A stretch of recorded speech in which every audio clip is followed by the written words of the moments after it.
Assalamualaikum and hi, my name is Aimin Natasha binti Muhammad Zakaria and my ID number is BME23070008 and I will be the first presenter, so enjoy!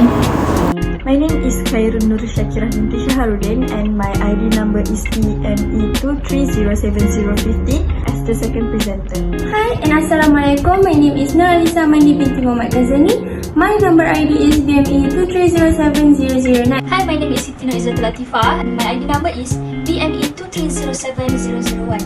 So, I'm the fourth presenter. From the article, I will give a short scenario regarding the article. Understandings, Malaysia's economic forecast and what to expect in 2024. So, from the article, there are several key points regarding the economics of Malaysia, which is inflation projection, fuel price, food prices, current inflation trend, Reasons for lower inflation, impact on policy, fuel inflation and future fuel prices. Inflation is a persistent increase in the general price level of goods and services in an economy over a period of time. It is a complex economic phenomenon influenced by a variety of factors, including supply and demand, monetary and fiscal policies. Central banks typically aim to maintain price stability by targeting a specific inflation rate, often around 2%. In many developed economies, they use monetary policy tools such as interest rate adjustment and open market operation so that it will be more easier to manage inflation pressures and stabilize the economy. So that's all. I will move to the next. Next, I will briefly explain the primary factors expected to contribute the increase in inflation Malaysia in 2024. So the first one is high base effect. This refers to the effect of comparing current prices with previous periods, often resulting in distortion in inflation calculations. When prices were high in the past, current prices may appear lower. This can reduce inflationary pressure. The second one is normalization of global commodity prices. Fluctuation in global commodity prices such as oil, metals, and agricultural products can significantly affect inflation. If the prices was high before, but since then decreases, it will reduce inflationary pressure. The last one is supportive fiscal policies.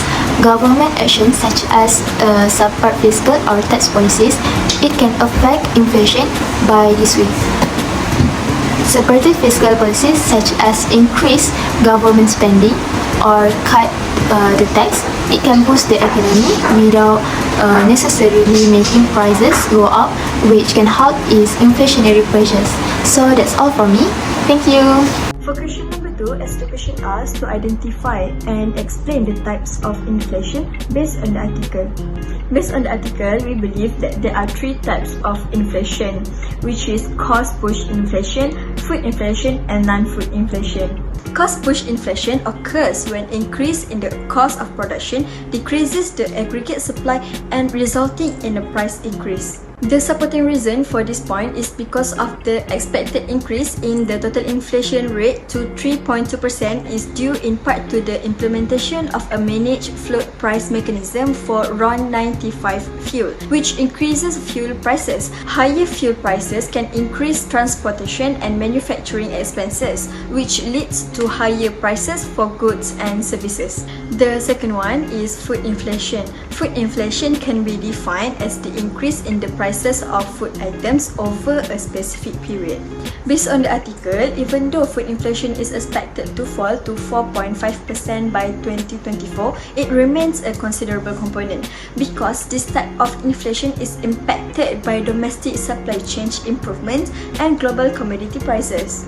Last but not least, the number 3 is non-food inflation. Non-food inflation occurs when there are increases price for goods and services except for food items over a specific period.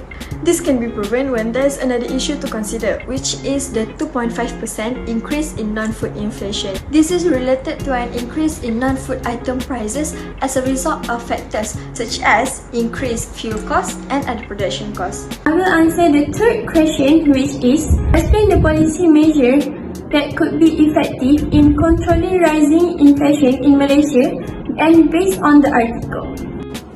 So the answer for the third question is, the first one is supportive fiscal policies, which is such as subsidies and targeted financial assistance can help cushion the impact of rising prices on consumer without creating excess demand that fuels inflation. The second one is monetary policy stability, which is maintaining a stable overnight policy rate or PR by Bank Negara Malaysia (BNM) can help manage inflation expectation. The current easing trend in core inflation provides a rationale for keeping interest rate steady, supporting economic stability.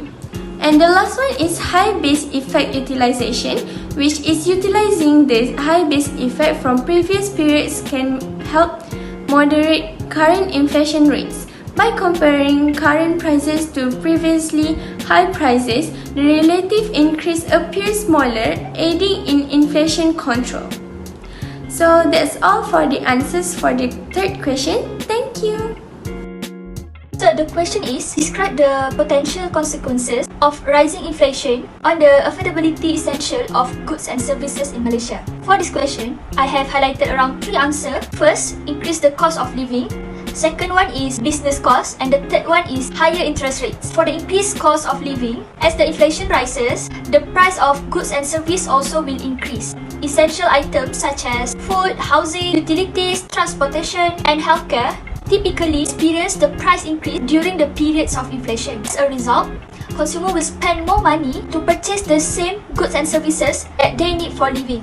Other than that, for family with children, education expenses such as tuition fees, school supplies, and extracurricular activities can contribute for overall cost of living. As the education cost related is increased, it will affect the family's abilities to afford a quality education for their children. Next is interest rate. As we all know, inflation will influence interest rate, including individuals' mortgage rates, credit card rates, and loan rates. Higher inflation may cause the central bank to increase the interest rate to curb inflationary pressure and stabilize the economy. Higher interest rate can result in increased borrowing costs for individuals and businesses, adding to the overall cost of living for borrowers. This can increase the burden of debt repayment for borrowers, especially if their income do not keep pace with inflation. Last point, which is business cost. Rising inflation can also affect businesses, as they may face the higher cost for the raw materials, labor, and other input. This could potentially lead to a higher price for the goods and services, further contributing to inflationary pressures and impacting consumers. As for the raw materials, inflation leads to the higher price of raw materials and commodities,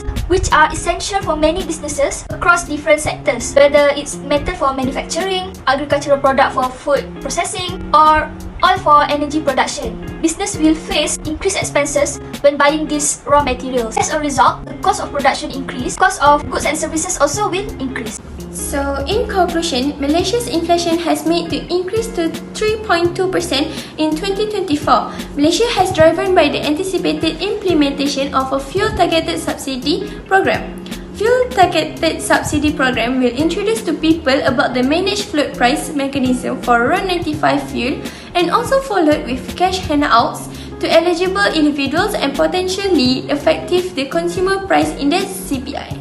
Meanwhile, for the non-food, inflation is expected to increase to 2.5% to improve domestic supply chain and stabilize global commodity prices are predicted to lower the inflation to 4.5%. Additionally, the normalization of commodity prices and high base effects have contributed to reduce inflation pressure, with the government plan to maintain the current fuel subsidy mechanism helping to stabilize fuel prices. Thank you.